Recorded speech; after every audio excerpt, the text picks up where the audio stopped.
अस्सलाम वालेकुम नाजरीन, आप देख रहे हैं स्टेट क्राफ्ट और मैं हूं सैयद मुजम्मिल शाह। नाजरीन, अमेरिका इसराइल की ईरान के खिलाफ जंग कितनी तवील हो सकती है, इसका डोनाल्ड ट्रंप ने जो जवाब दिया, इनके मुताबिक ये जंग 4 से 5 हफ्ते तक जारी रह सकती है।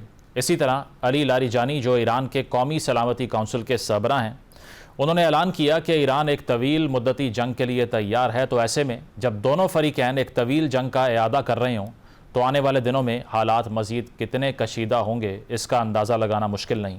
जबकि अमरीकी वज़ीर ख़ारजा ये कह चुके हैं कि अभी ईरान पर सख्त हमले होना बाकी हैं, तो दूसरी जानिब जंग शुरू होने से पहले डोनाल्ड ट्रंप, जो ईरान के हवाले से बूट्स ऑन द ग्राउंड के किसी भी ऑप्शन को खारिज-उज़-इम्कान करार दे रहे थे, अब जंग के चौथे दिन वो इसको भी एक ऑप्शन के तौर पर गौर करने की बात कर रहे हैं। जंग के हवाले से लेटेस्ट डेवलपमेंट्स की अगर बात करें तो आज जब चौथा दिन शुरू हो चुका है तो दोनों तरफ से एयर स्ट्राइक्स, ड्रोन्स और मिसाइल का बेदरेग इस्तेमाल जारी है।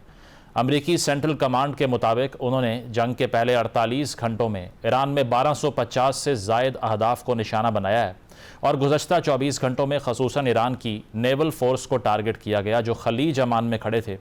दूसरी तरफ IRGC का यह दावा है कि वो अब तक 500 से ज़ायद अहदाफ को टारगेट कर चुके हैं, जिनमें अमरीका और इसराइल के 60 स्ट्रेटेजिक अहदाफ भी शामिल थे। अब ईरान की इस फायर पावर पर इसराइल का यह दावा है कि वो 2 से 3 दिनों तक महदूद हो जाएगी, क्योंकि उन्होंने ईरान के कई बैलिस्टिक मिसाइल हिट किए हैं। लेकिन इसकी तरदीद अमरीका की स्टेट डिपार्टमेंट की एडवाइजरी ही कर रही है, जिसमें अमरीका ने अपने शहरियों को मशरिक़ वस्ता के 12 ममालिक से फौरी तौर पर निकलने की हिदायत जारी कर रखी हैं, जिनमें सऊदी अरब, कतर, उर्दन, कुवैत, बहरीन वगैरह शामिल हैं। इस बात से ये अंदाज़ा लगाया जा सकता है कि अगर ईरान की मिसाइल कैपेसिटी 2 या 3 दिनों में कमज़ोर हो जानी थी तो अमरीका को इस तरह की किसी एडवाइजरी जारी करने की ज़रूरत ना पड़ती। इसके अलावा ईरान जंग शुरू करने पर डोनाल्ड ट्रंप पर इनकी अपनी पार्टी रिपब्लिकन्स के लीडर भी तनकीद कर रहे हैं। सेनेट की आर्म्ड सर्विसेज कमेटी में डोनाल्ड ट्रंप पर यह तनकीद हुई कि उन्होंने ईरान के खिलाफ जो जंग शुरू की है, इसकी ना तो कांग्रेस से मंजूरी ली गई और ना ही इसके शुरू करने का कोई जवाज़ दिया गया। फिर जंग शुरू हुई तो इसमें भी डोनाल्ड ट्रंप के मुख्तलिफ स्टेटमेंट सामने आए और अब ना ये बताया जा रहा है कि यह जंग ख़त्म कैसे होगी। इसी तरह रॉयटर्स और इप्सॉस के मुश्तरका सर्वे की अगर बात की जाए, जिसमें बताया गया कि अमरीकी अवाम की वाज़ेह अक्सरियत इस जंग की हिमायत नहीं करती। सर्वे के मुताबिक 43% अवाम ने डोनाल्ड ट्रंप की ईरान पर हमलों की मुखालिफत की, जबकि 25% इसके हामी थे, जबकि 29% अमरीकी अवाम ने गैर यकीनी का इजहार किया। अब इस साल नवंबर में अमरीका में मिड टर्म इंतखाबात भी होने जा रहे हैं। डोनाल्ड ट्रंप ने ईरान पर हमला करके जो ब्लफ किया है, क्या इसकी इनको कोई सियासी कीमत भी चुकानी पड़ सकती है? इन तमाम मौज़ूआत पर अपनी गुफ्तगू का आगाज़ करेंगे। हमारे साथ डॉक्टर जमील खान साहब मौजूद हैं, साबिक सफ़ीर हैं। सिक्योरिटी एक्सपर्ट, तजिया निगार डॉक्टर मरियम फ़ातिमा साहिबा मौजूद हैं। इसके अलावा मेजर जनरल रिटायर्ड समरेज सालिक साहब ज्वाइन कर रहे हैं, दिफाई तजिया निगार हैं। आप तीनों का बहुत बहुत शुक्रिया। जमील साहब, आपसे आगाज़ करूँगा।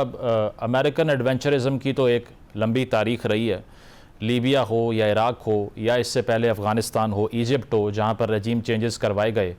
हर मरतबा अमेरिकन कंसेप्शन यही थी कि एक डेमोक्रेटिक इंस्टॉलेशन वहाँ पर हो जाएगी, प्रो अमेरिकन गवर्नमेंट आ जाएगी और इसके बाद में अमन और पीस मेंटेन करना भी आसान होगा, अमेरिका के लिए तमाम थ्रेट्स भी एलिमिनेट हो जाएंगे। हुआ इसके हमेशा ऑपोजिट ही है। अब ईरान में जो फ्रंट अमेरिका ने खोल दिया है, आपको लगता है कि उनके पास एक एक्सटेंसिव प्लानिंग थी कि आगे जाकर करना क्या है, या आप सोच रहे हैं कि इसको किस तरह से हम मिनिमाइज़ करें इस फ्रंट को जो कि उन्होंने खोला है? जी, प्लानिंग तो करते हैं, इदारे प्लानिंग करते हैं, पेंटागन करता है, स्टेट डिपार्टमेंट करता है। सियासतदान उन प्लानिंग और उस ब्रीफिंग की बुनियाद पर वो अपने फैसले करते हैं। लेकिन यहाँ मामला दूसरा है। व्हाइट हाउस में इस वक्त जो टीम है वो स्टेट डिपार्टमेंट पर गालिब आ गई है और स्टेट डिपार्टमेंट की कोई चलती नहीं है, कोई सजेशंस वगैरह भी।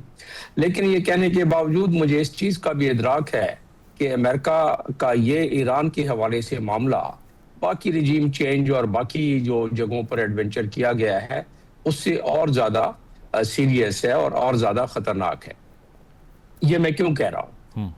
ये इसलिए कह रहा हूँ कि इसमें जो एक अंसर है वो बड़ा जहरीला अंसर है और वो अंसर है इजरायली लॉबी का, जो कि यूएस में है, यानी अमेरिका में है, जो कि हावी है व्हाइट हाउस में भी। और उसकी मैं मिसाल भी देता हूं अभी हालिया दिनों की। और जो कि हावी है स्टेट डिपार्टमेंट में, पेंटागन में, उनके इदारों में, उनके ट्रेजरी में, हर जगह। तो अब जब ये फैसला हुआ है और आज ये बात खुलकर भी सामने आ गई है, बयानात आ गए हैं। मार्को रूबियो कहते हैं कि हमारा इरादा तो नहीं था कि हम हमला करें ईरान पर, लेकिन जब हमने देखा कि इजराइल अकेला ही करने जा रहा है तो हम उसमें शामिल हो गए, इसलिए कि कहीं ऐसा ना होता कि इजराइल हमला करता और फिर उसका बुखार अमेरिकन बेसिस पर और बाकी जगहों पर उतर, तो हमने अपने दफा में वो मामला कर दिया।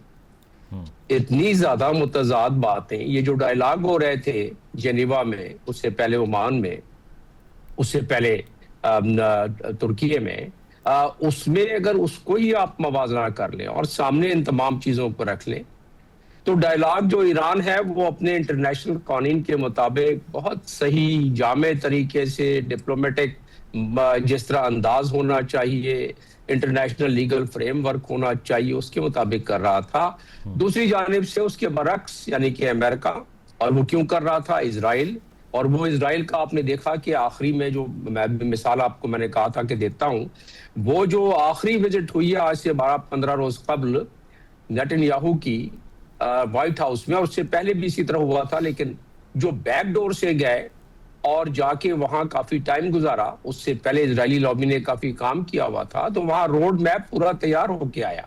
आपने देखा कि उसके फौरन बाद जब 19 तारीख को बोर्ड ऑफ पीस की मीटिंग होनी थी, तो नेतन्याहू को भी इसमें आना था, लेकिन नेतन्याहू नहीं आए और वो अपनी तैयारी कर रहे थे इस वॉर गेम की, वहां अपने कैबिनेट के साथ और बाकी, और उसके इशारे भी मिल रहे थे।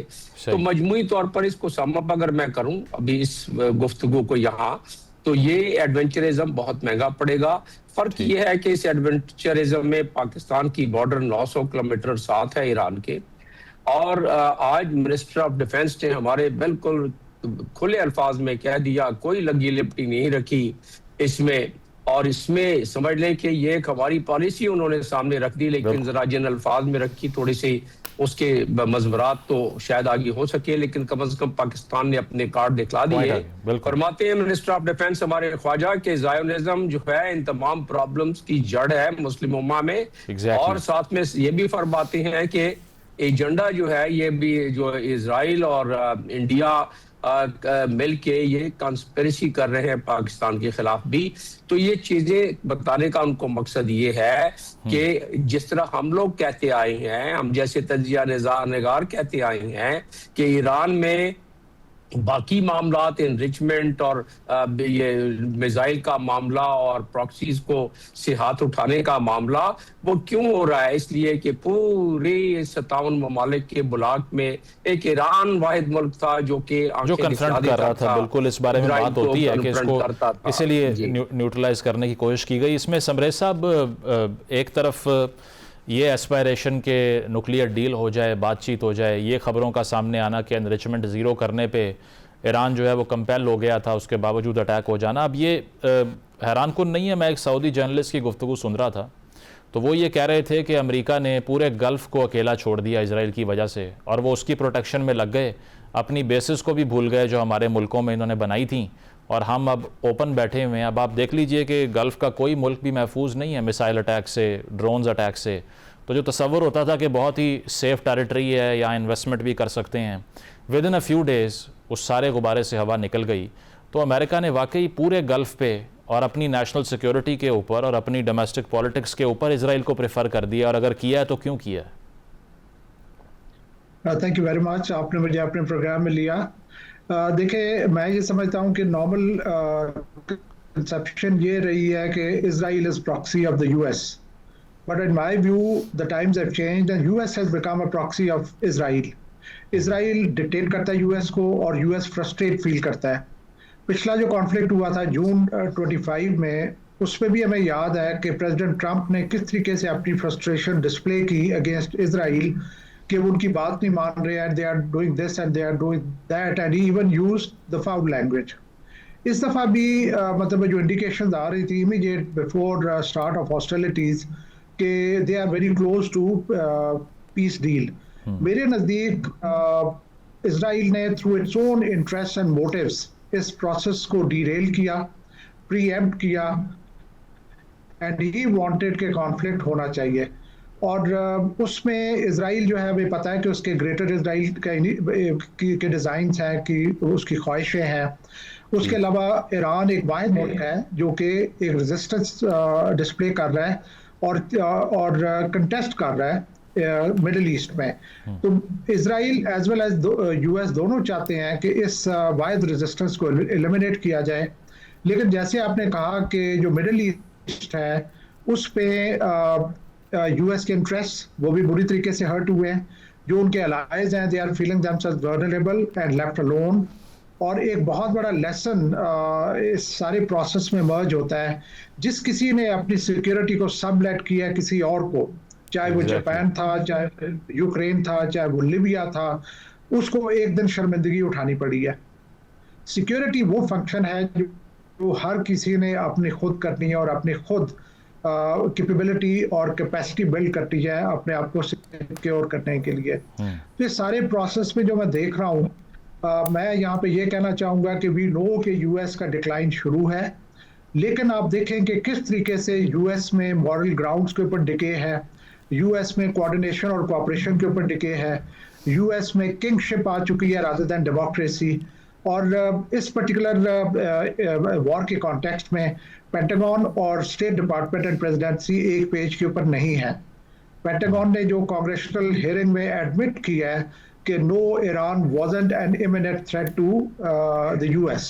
सो दैट मींस कि इस स्टेटमेंट की बेस के ऊपर प्रेसिडेंट ट्रंप ने जो एक्शन लिया वो अल्ट्रा कॉन्स्टिट्यूशनल है, वो बियॉन्ड कॉन्स्टिट्यूशन है। लेकिन समरेश साहब, अब दुनिया जो ये मॉडर्न जो वर्ल्ड ऑर्डर है इसको रियलिस्ट पर्सपेक्टिव के अलावा आप देख नहीं सकते, और उस पर्सपेक्टिव में तो सिर्फ ताकत और मिलिट्री माइट ही मैटर करती है। इसके अलावा ट्रंप ने तो बजाते खुद कह दिया मैं किसी इंटरनेशनल लॉ को नहीं मानता, हाँ अपनी मोरालिटी अगर मुझे कंपेल कर ले तो फिर मैं मॉरली बिहेव कर सकता हूँ। तो अभी डेमोक्रेसी का ना होना या मोरालिटी ना होना तो इररेलेवेंट कर दी है उन्होंने, बिकॉज चाइना और रूस को आप देख लें, वो सिटिंग डक्स और स्पेक्टेटर्स का किरदार अदा कर रहे हैं। Country by country America plunder करता जा रहा है। तो ये मोरालिटी और डेमोक्रेसी मैटर भी करती है अब इंटरनेशनल ऑर्डर में। यू आर राइट कि इसी तरीके से जो आज की दुनिया तो कभी भी फेयर और जस्ट नहीं रही।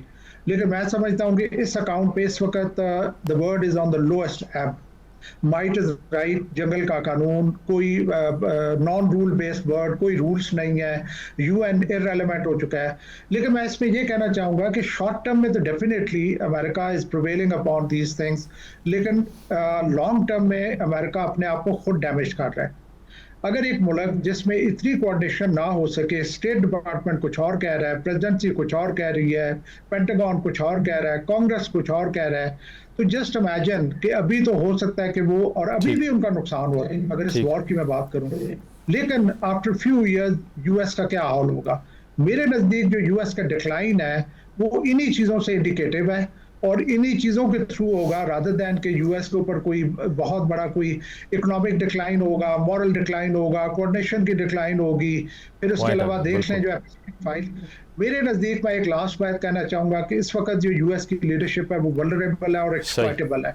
बिल्कुल, ये हो रहे हैं बिकॉज ऑफ एपस्टीन फाइल्स। ठीक है, डाउनवर्ड स्पाइरल आप कह रहे हैं शुरू हो चुका है। वो मरियम साहिबा जो बात की है समरेश साहब ने कि गल्फ़ ने जो गलती की, वो मुझे याद है मैकियावेली ने द प्रिंस में लिखा था कि a prince should only rely on his own arms. तो गल्फ़ ने भी यही गलती की कि अमेरिका से सिक्योरिटी गारंटीज़ ले लीं। यूरोप ने भी यही गलती की और अब ग्रीनलैंड भी वल्नरेबल हुआ है। गल्फ़ पे अटैक्स हो रहे हैं, उनकी अपनी फ़ौजें इतनी एफिशिएंट नहीं हैं। ऑब्जेक्टिव्स पर आ जाते हैं, क्या लगता है आपको कि असल ऑब्जेक्टिव था क्या? क्योंकि खामेनाई की असैसिनेशन की अगर बात करें, वो आज रिपोर्ट सामने आई है कि ट्रैफिक कैमरास को उन्होंने हैक करके मूवमेंट ट्रैक की है। उस पर भी कन्फ्लिक्टिंग व्यू पॉइंट्स हैं। कुछ लोग कह रहे हैं कि डेलिबरेटली उन्होंने ऐसा होने दिया because he was 86 years old और उनकी शहादत से जो है वो एक नई जान पड़ जाती मूवमेंट के अंदर। कुछ लोग ये कह रहे हैं कि मोल्स इतने ज़्यादा हैं IRGC के इनर सर्कल में कि उन्होंने कॉम्प्रोमाइज़ किया है। तो असल में अगर ऑब्जेक्टिव सिर्फ ये था, चलें ये तो अचीव कर लिया, आगे आपने क्या करना है? नेशन बिल्डिंग करनी है, डेमोक्रेसी लेके आनी है, या फिर आपने पपेट बिठाना है वहाँ पे रज़ा पहलवी की तरह का? जी, बहुत आपने अहम सवाल किया है और ऑब्जेक्टिव्स की आपने बात की तो आपने बहुत एक इंटरेस्टिंग एस्पेक्ट उठाया। मेरा ख्याल है कि जो उन्होंने असैसिनेट किया है या इमाम खुमैनी साहब को जो है उन्होंने शहादत के मर्तबे पे फाइज किया है, ये regime change is not exactly the objective. The objective is to make Iran truthless. Ballistic program उनका ख़त्म करें, उनका जो है न्यूक्लियराइज करें उनको, और उसके रास्ते में चूंकि उनकी रिजीम जो थी कंप्लायंट नहीं थी, तो इसलिए उनको उस रिजीम से जो है वो उनसे डिसएग्री कर रहे थे और डाइसेंट कर रहे थे. अब सबसे अहम बात यह है कि IRGC जो है डेफिनेटली उनके अंदर बहुत कॉम्प्रोमाइज़ हैं, कॉम्प्रोमाइज्ड मोल्स हैं, जिन्होंने इनके 48 बंदे जो है कल परसों की जब दिन था उसमें एक दिन में जो है उनके 48 अहम बंदे अहम इम्पॉर्टेंट पोजीशंस पे जो थे उनको इन्होंने असैसिनेट किया है. तो इससे समझ में आती है कि बहुत बड़ी लेवल के ऊपर इन्फिल्ट्रेशन है ईरान के अंदर. लेकिन इसके साथ ही हमें समझना होगा कि ईरान जो है basically that was the only country in the Middle East जो कि कन्फ्रंट कर रहा था, और नेगोशिएशन का प्रोसेस जो है वो बहुत हद तक जो है सक्सेसफुल हो भी सकता था अमेरिका के साथ, क्योंकि ईरान फुली कोऑपरेट कर रहा था नेगोशिएशन के प्रोसेस में. लेकिन सबसे अहम पॉइंट ये था कि इजराइल जो था वो डिरेल करना चाहता था इस प्रोसेस को, ताकि वो अमेरिका को अपने साथ एलाई करे और अमेरिका ईरान के ऊपर जो है वो अटैक कर सके. अब समझ में जो है आपने सवाल किया कि इसमें अमेरिका को क्या फ़ायदा हुआ. अमेरिका को ताहाल तो कोई फ़ायदा नहीं हुआ, लेकिन मुझे समझ में आती है कि प्रेसिडेंट डोनाल्ड ट्रंप ने अपनी ज़ाती वजूहात की बिना पर जो है इस हमले में ईरान के ऊपर हमला करने में इजराइल का साथ दिया है, और शायद उनको कुछ फ़ायदा भी निकले. और मिडिल ईस्ट के अंदर भी कुछ ऐसी कंट्रीज़ हैं, ममालिक हैं जो ईरान को एज अ राइवल देखते हैं और वो जो है ऑयल के ऊपर कंट्रोल चाहते हैं. तो ईरान जो है चूँकि बहुत बड़ा ऑयल प्रोड्यूसर भी है, तो जाहिर है वहाँ की गवर्नमेंट को अगर वो वहाँ से निकाले तो उस ऑयल के ऊपर उनकी हेजेमनी और डोमिनेंस जो है वो कायम रह सकेगी. एक ये पॉइंट था. दूसरा पॉइंट ये है कि देखिए यहाँ पर पेट्रो डॉलर्स की बात है सारी. आपने ये कहा कि इन गवर्नमेंट्स ने अपना सबलेट किया सिक्योरिटी टू अमेरिका. ये उनकी मजबूरी थी. उनकी मजबूरी इसलिए है क्योंकि ये मोनार्कीज हैं सारी. तो सबसे बड़ा इशू जो है जो फॉर्म ऑफ गवर्नेंस है इन कंट्रीज का, वो ईरान के साथ क्लैश कर रहा था इरानियन रेवोल्यूशन के बाद, जब उस वक्त खुमैनी साहब थे, इमाम खुमैनी साहब, उन्होंने विलायतुल फ़क़ीह का कॉन्सेप्ट रखा और साथ ही ट्रांजिशंस भी की गवर्नमेंट की in the form of electoral process. तो चूंकि वो डायरेक्टली जो है वो it was juxtaposed to the monarchial system in the Middle East जो GCC कंट्रीज है, तो जाहिर है वो थ्रेटन फील कर रही थी ईरान की स्टाइल ऑफ गवर्नमेंट से. नंबर 1. नंबर 2 ये था कि उन स्टाइल अमेरिका के साथ उन्होंने अपनी इकोनॉमी को इंटरवाइन कर दिया. उन्होंने पेट्रो डॉलर्स लिए, वो डॉलर्स कमाते हैं, वो अमेरिकन स्टॉक्स में लगाते हैं और वो पैसा दोबारा मुड़ के वो अमेरिका के पास जा रहा है, जिसके ऊपर वो उनकी इकोनॉमी जो है वो मजबूत होती जा रही है. और साथ ही साथ अब रिसेंट टाइम्स में देखते हैं कि अमेरिका ने AI सेंटर्स में बहुत ज़्यादा इन्वेस्ट किया हुआ है. उसकी भी सबसे बड़ी जो इन्वेस्टर्स हैं वही पेट्रो डॉलर्स की सूरत हाल में यही GCC कंट्रीज हैं. लेकिन मरीम साहिबा, is it a wake up call for GCC countries? क्योंकि अगर कतर में US एयरबेस होने के बावजूद वो महफूज नहीं है, सऊदी अरेबिया महफूज नहीं है, ये UAE महफूज नहीं है, what's next for the gulf? क्या सिक्योरिटी स्ट्रेटेजाइज करेंगे वो इसके बाद? अगर हम इसको दीनदारी के कॉन्सेप्ट पे देखें तो हम सबको पता है कि ग्रेटर इजराइल का कॉन्सेप्ट जो है वो है हमारी एक बहुत बड़ी जंग जो है. अगर हम इसको हदीसों के ऊपर बेस्ड करें वो तो है ही सही. प्रैग्मेटिकली अगर आप आजकल के ज़माने के हिसाब से कहते हैं तो गल्फ कंट्रीज़ के लिए वेकअप कॉल बहुत पहले से आ चुकी है, लेकिन चूंकि वो अपने शॉर्ट टर्म गोल्स के तहत रह रहे हैं और वो सिर्फ अपनी मोनार्कियल गवर्नमेंट्स को सेफगार्ड रखना चाहते हैं, तो इसलिए वो चाह रहे हैं कि वो किसी भी तरह से जो है अमेरिका की गुड बुक्स में रहें और उनके साथ कोऑपरेट करते रहें ताकि उनकी गवर्नमेंट्स को डैमेज ना पहुंचे और वो पावर में रहें. ये तो सिर्फ छोटा सा शॉर्ट टर्म गोल है. ठीक है, जो तो वेस्टर्न एलाइड ही रहेंगे क्योंकि इसके अलावा ऑप्शन नहीं है, आप ये कह रही हैं. प्रोग्राम में एक ब्रेक शामिल करेंगे, ब्रेक के बाद वापस आते हैं. Stay with us. Welcome back नाजरीन. डिस्कशन को कंटिन्यू करते हैं. जमील साहब, ये जहाँ तक बूट्स ऑन द ग्राउंड्स का एक्सपीरियंस है तो वो ना अफ़गानिस्तान में अच्छा रहा, ना वियतनाम में अच्छा रहा, कहीं भी अच्छा नहीं रहा. लेकिन डोनाल्ड ट्रंप बहुत दफ़ा ये ट्वीट कर चुके हैं कि help is on the way, हम आके लोगों को लिबरेट करेंगे. वो और बात है कि उन्होंने एक स्कूल पे अटैक करके 150 बच्चियों को मैसेकर कर दिया, तो इस नौयत की लिबरेशन वो वहाँ पे चाह रहे हैं. अब आपको लगता है कि ये ऑप्शन अभी भी ऑन द कार्ड्स होगी? क्योंकि पीट हेग्सेथ का जो प्रेस स्टेटमेंट था उसमें उन्होंने रूल आउट नहीं किया इस चीज़ को कि अभी हम इस पे कोई सॉलिड स्टांस नहीं ले रहे कि बूट्स ऑन द ग्राउंड होने चाहिए या नहीं होने चाहिए. This would be a terrible mistake. Do you agree? नहीं, एब्सोल्युटली टेरेबल मिस्टेक तो वो साबित हो चुका है पहले भी, जहां जहां बूट्स ऑन द ग्राउंड रहे हैं. लेकिन डोनाल्ड ट्रंप ने जब ये मोबिलाइजेशन शुरू की और जब अस्करी कुव्वत को ला के सामने ईरान के खड़ा करना शुरू किया, समुद्रों में लाना शुरू कर दिया, दुनिया की 61% जो सबसे बड़ी जो कुव्वत है दुनिया की वो अमेरिका है, अस्करी कुव्वत, और उसकी 61% के करीब वार मशीनरी बहरी बेड़े के हवाले से और दूसरे हवालों से वो ला के इस वक्त डिप्लॉय कर दिया है.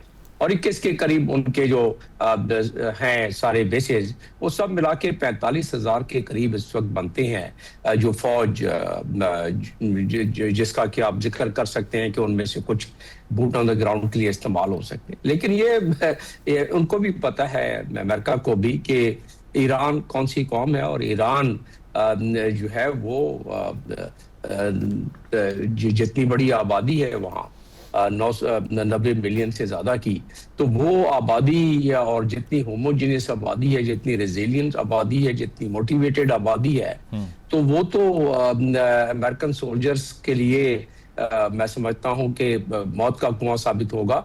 लेकिन जो डोनाल्ड ट्रंप का बयान था वेनेजुएला के बाद कि मैं वही डेल्टा फोर्स भेज रहा हूं जिसने वेनेजुएला में एक्शन किया था, हाँ वो शॉक एंड ऑ के तौर पर तो इस्तेमाल हो सकता है, लेकिन शॉक एंड ऑ से आगे कि वहां जाके चंद घंटे या चंद दिनों के लिए ठहर जाएं, ये कोई नामुमकिन सी बात अस्करी के लिहाज से भी और सियासी लिहाज से भी नामुमकिन मालूम होती है, क्योंकि वो बहुत बड़ा ट्रैप आ जाएगा और फिर वहां से निकलना मुश्किल हो जाएगा. अमेरिका में बॉडी बैग जाना शुरू हो गए हैं, थलथली मचना शुरू हो गई है, डिबेट शुरू हो गई है. कॉन्स्टिट्यूशन का आर्टिकल 1 के बारे में बहुत सारी डिबेट हो रही है कि डोनाल्ड ट्रंप को क्या अख्तियार था आर्टिकल 1 के सेक्शन 2 के तहत अमेरिका के, कि वो जो है अपना ये फैसला कि इमिनेंट थ्रेट है, खतरा बिल्कुल सर पर मंडला रहा है, लिहाजा उनको ये अख्तियार था कि वो ये ऑथराइज कर दें. लेकिन आपने खुद बयान में अपने बता दिया, इंट्रो में बता दिया कि उनके CIA के चीफ और उनके खुद अपने जो इस वक्त ओहदेदार हैं वो कह रहे हैं कि इमिनेंट खतरा नहीं था. और इसमें उनके बहुत बड़े बड़े थिंक टैंक यही बात पिछले 3 दिन से रो रहे हैं कि कोई इमिनेंट थ्रेट नहीं था. लेकिन अभी तो मैंने जिक्र किया और अभी हमने डिस्कस किया कि वो इस वक्त डोनाल्ड ट्रंप और उनकी जो इस वक्त डिसाइड करने वाली टीम है, वो अपने हालात के कैदी बन गए हैं. अपने हालात के कैदी 2 लिहाज से बने हैं, slave of their own circumstances, कि जिस तरह इजराइल उनसे फैसला करवाने में, अच्छा भाई ये मैं बताता चलूं, इसमें बहुत लिटरेचर अवेलेबल है और इसमें वहां के बहुत अच्छे साइंटिस्ट हैं, पॉलिटिकल साइंटिस्ट हैं, जॉन मीर, उन्होंने एक मरतबा नहीं कई मरतबा कहा है, अपनी किताब में भी लिखा है कि किस तरह इजरायली लॉबी किस तरह काम करती है. और उन्होंने भी इस बात का अदा किया है कि अमेरिका को ईरान से किसी किस्म का कोई खतरा है ही नहीं, 7 समुंदर पार, ईरान इधर, तो इसलिए कोई उसका खतरा नहीं था, सिर्फ इजराइल को खतरा था. उस खतरे को बचाने के लिए इजराइल ने जो ताने बाने बुने वहां इर्द गिर्द तमाम डिसीजन मेकर्स के, तो उसकी वजह से वो मजबूर हो गया और इसीलिए मैंने लफ्ज इस्तेमाल किया. और अब जिस दलदल में वो फंसते जा रहे हैं वहां तो जाहिर है कि उसमें मजीद खराबी पैदा हो सकती है, अच्छाई नहीं. GCC कंट्रीज के बारे में हमने डिस्कस किया और हर जगह डिस्कस हो रहा है, लेकिन एक चीज का और भी तस्करा होता जाए तो बेहतर है कि कोई भी जरा बराबर भी कोई शक नहीं था ईरान को. और सुप्रीम लीडर जब हयात थे शहादत से पहले, उन्होंने एक मरतबा नहीं कोई 3-4 मरतबा कहा था कि हम पर अगर अटैक किया आपने तो हम फिर इस दफा पूरे मिडिल ईस्ट डिस्टेबलाइज हो जाएगा, ऐसा मत करना. लेकिन जमील साहब इसका फायदा हो रहा है क्योंकि रियाद में जिस तरह डिप्लोमेटिक एरिया पे मिसाइल्स गिरे हैं, इसके अलावा UAE ने अपने एम्बेसडर वापस बुला लिए ईरान से, तो गल्फ तो फिर आइसोलेट नहीं कर देगा ईरान को? नहीं, तो पहले गल्फ ने ईरान को आइसोलेट नहीं किया हुआ था.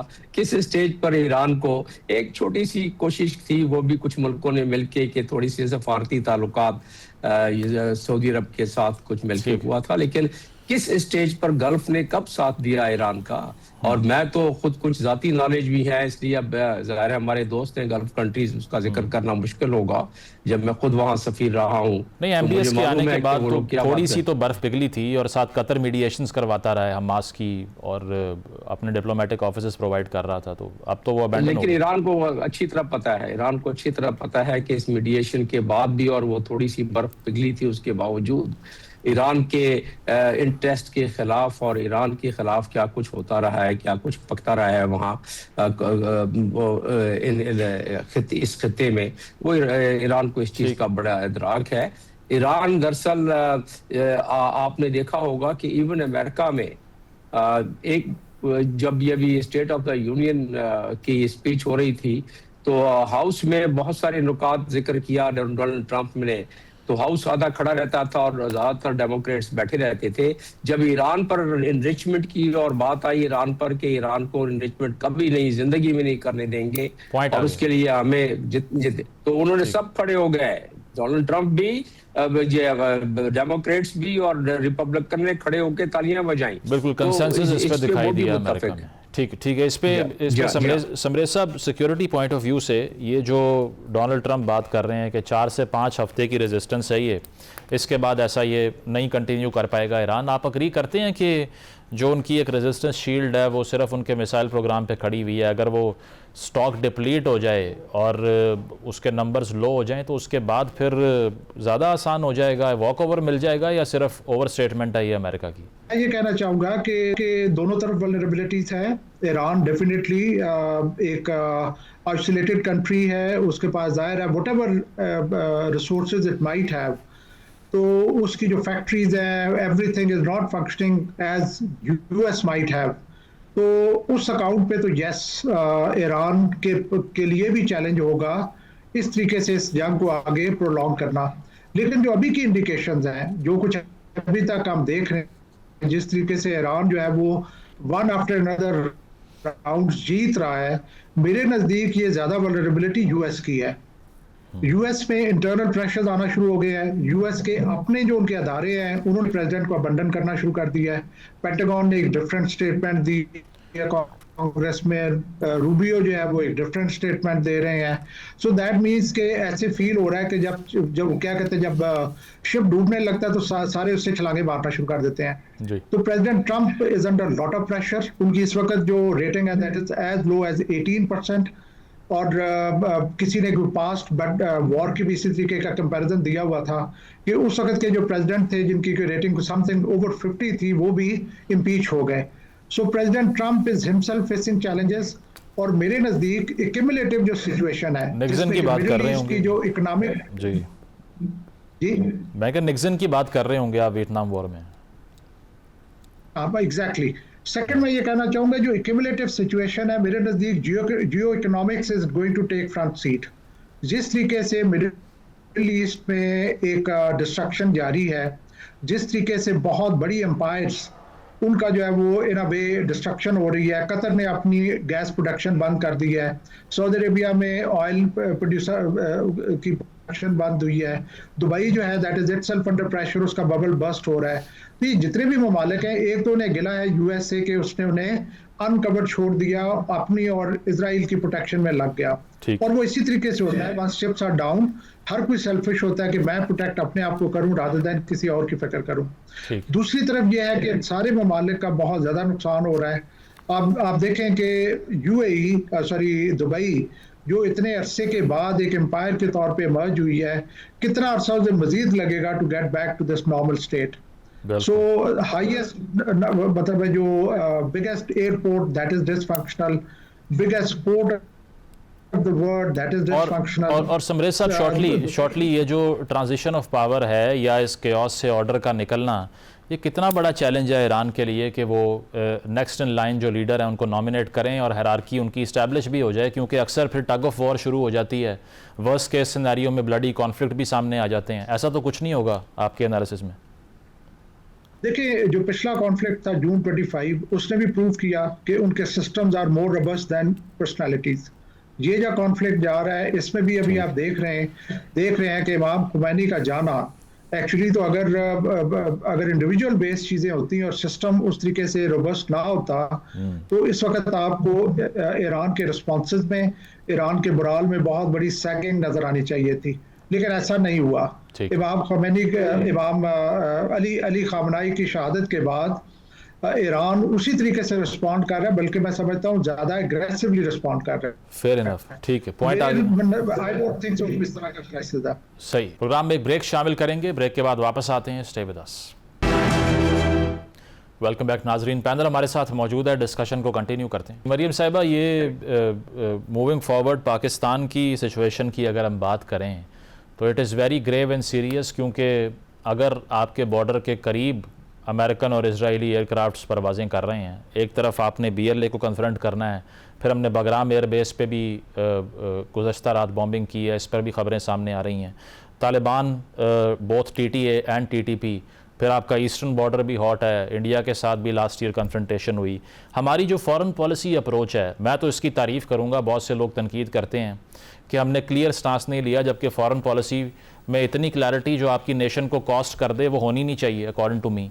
तो अगर ईरान को भी हम कंडेम कर रहे हैं कि उनकी टेरिटोरियल वायलेशन हुई या खामेनाई साहब की असैसिनेशन हुई और गल्फ स्टेट्स पे अटैक हुए, उसको भी कंडेम कर रहे हैं, aren't we very well poised and balanced in foreign policy? जी, ये आपने बहुत अहम पॉइंट रेस किया है। असल में देखिए, पाकिस्तान ने हमेशा ईरान को एज अ नेबर सपोर्ट किया है और पाकिस्तान के भी इंटरेस्ट में है कि ईरान के अंदर कोई भी अनगवर्नड स्पेसेस ना हो, क्योंकि पाकिस्तान और ईरान का जो बॉर्डर एरियाज़ हैं और सूबा बलूचिस्तान है वो उनके सूबे के साथ जो है वो एडजेसेंट है, जिसकी वजह से हमें समझ में है कि अगर एक सूबे में कहीं कोई टेंशन्स है, क्योस है, तो दूसरे में भी उस पर लोअर करने के इफेक्ट रखता है। तो पाकिस्तान का कंप्लीट इंटरेस्ट ये है कि जो हमारी इरानियन जो हमारे भाई हैं, इनकी जो रेजीम है वो सस्टेन्ड रहे और सरवाइव करे, क्योंकि पाकिस्तान ऑलरेडी, जैसे कि अभी आपने अपने सवाल में मेंशन भी किया, कि पाकिस्तान का ईस्टर्न बॉर्डर भी हॉट है और वेस्टर्न बॉर्डर के ऊपर भी पाकिस्तान प्रॉक्सी ग्रुप्स के साथ जो कि इंडिया के लिए और इजराइल के लिए इस वक्त एक्ट कर रहे हैं, उनको डील कर रहे हैं, और पाकिस्तान फुल काइनेटिक ऑपरेशंस जो है यूटिलाइज कर रहा है उनके खिलाफ। तो पाकिस्तान के हक में है कि ईरान जो है वो स्टेबल रहे। साथ ही साथ पाकिस्तान के रिलेशनशिप्स हैं मिडिल ईस्टर्न कंट्रीज़ के साथ, स्पेशली सऊदी अरेबिया के साथ। तो जाहिर है कि जब ईरान की तरफ से एक जो है हमला हुआ उन अमेरिकन बेसिस के ऊपर जो कि सऊदी अरेबिया में बेस्ड हैं, तो वो पाकिस्तान के लिए जो है एक वरिंग सिचुएशन है, क्योंकि पाकिस्तान के दोनों के ममालिक के साथ क्लोज रिलेशनशिप्स हैं। इसके साथ ही हमें समझना पड़ेगा कि जो आज या कल की रात में जो अरामको कंपनी है उसके ऊपर जो अटैक्स हुए, उसके ऊपर सऊदी अरेबिया ने भी जो है ईरान को क्लीन चिट दी और ईरान ने खुद भी उसकी जिम्मेदारी एक्सेप्ट करने से इनकार किया। अच्छा। इसके अंदर अगर आप नोट इंटेलिजेंस बेस्ड ऑपरेशंस हैं जो कि मोसाद कर रही है इस वक्त, ताकि इन कंट्रीज़ के बीच में जो है वो ट्रस्ट को फर्दर एरोड किया जा सके और फर्दर इनको एक दूसरे के साथ दस्तों गिरेबां करने के लिए कोशिशें हैं कि वो कहीं ना कहीं इस किस्म के एक्शंस कर सकती हैं, इस फॉग ऑफ वॉर को जो है यूटिलाइज करके, जिससे इन मुल्कों के बीच में टेंशन्स बढ़ जाए।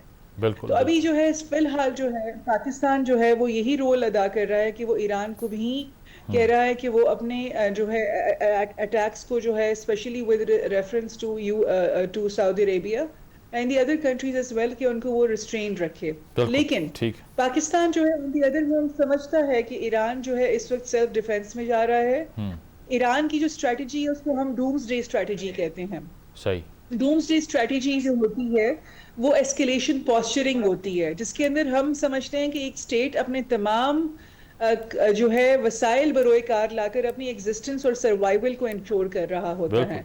और उसको जो है ईरान ने चूंकि पहले से जो है ये थ्रेट्स नहीं दिए थे, ईरान के पास एक पत्ता है, एक स्ट्रेटजी, हिकमत अमली है कि अगर वो इस पूरे इलाके और खित्ते को डिस्टेबलाइज कर दे तो यही अरब और यही GCC कंट्रीज जो हैं वो सबसे पहले they will be scuttling around कि वो किसी तरह इस सिचुएशन को कंट्रोल करें और इस कॉन्फ्लिक्ट को फर्दर एक्सपैंड करने से रोकें, क्योंकि उनके सबसे बड़े जो इंटरेस्ट हैं स्ट्रेट ऑफ हॉर्मुज के बंद होने से उनकी ऑयल प्रोडक्शन जो है वो इसके एडवर्सली इफेक्ट होगी और उनके खाने की तरसील इफेक्ट होगी।